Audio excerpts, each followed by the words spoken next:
So Batman really wants me in? As long as I sign off that you're ready. I guess that means I gotta win. Black Canary is a DC Comics superheroine who has a supersonic scream superpower and incredible fighting skills that are on par, if not better, than Batman.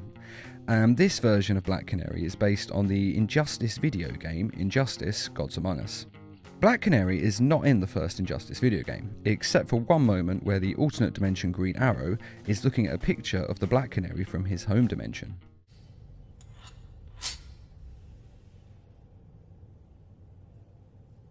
What do you think, pretty bird?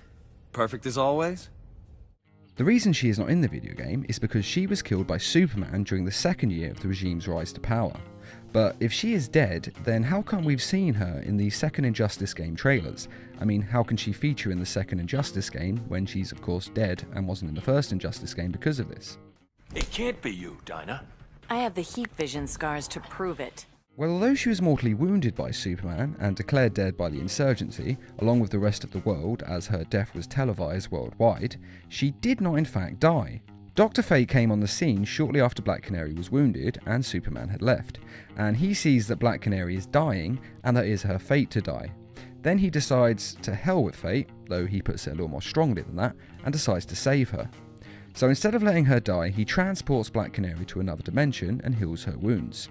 He also takes her baby boy with them and leaves them in a dimension and in the home of an Oliver Queen who had just lost his Dinah, just as Black Canary had lost her Green Arrow in her home dimension.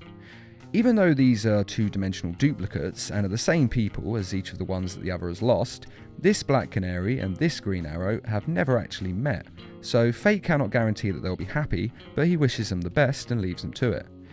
He also says that he will not be taking her back to the dimension that she is from, as he has already broken too many rules in saving her life.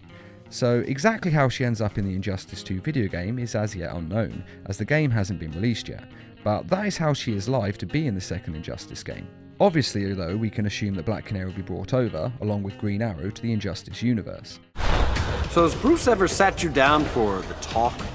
How young do you think I am? Not that talk, Firestorm. Now, whether this is the version of Black Canary that we're already familiar with, or a different dimensions Black Canary altogether, we will of course have to wait and see. But it is possible for it to be the same Black Canary that it always was from the Injustice universe, as she did not die. Personally, I hope that it's a different version of Black Canary, as the woman from Injustice Dimension has definitely earned the right to retire and raise her child with the man she loves, and I don't really like the idea of her being dragged back into it. As entertaining as it would be to see her come back, the woman deserves some happiness. But what do you think? Do you think that they'll bring the Injustice universe's Black Canary back, or that the Black Canary we've seen in the trailers so far is from another universe entirely? Be sure to let us know in the comments, and as always, thanks for watching, and feel free to subscribe, share, like, and comment.